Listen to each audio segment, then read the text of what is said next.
রায়পুরে তীব্র লোডশেডিংয়ে অতিষ্ঠ জনজীবন, বিদ্যুৎ বিল দ্বিগুণ। বিস্তারিত দেখুন প্রতিনিধি জাকির হোসেনের পাঠানো তথ্য ও ভিডিওতে।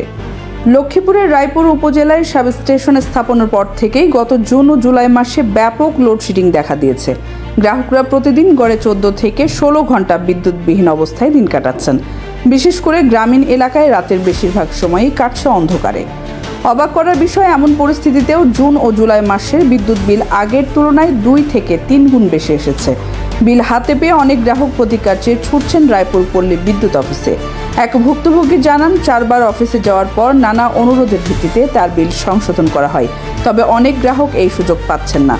প্রতিদিন শতাধিক গ্রাহক মিটার পরীক্ষা ও পরিবর্তনের আবেদন জমা দিলেও অতিরিক্ত বিল থেকে রেহাই মিলছে না। অনুসন্ধানে জানা গেছে, বেশিরভাগ অভিযোগ নতুন ডিজিটাল মিটার নিয়ে। গ্রাহকদের দাবি, বিদ্যুৎ ব্যবহার না করলেও বা মেইন সুইচ বন্ধ থাকলেও এসব মিটারে বিল উঠছে।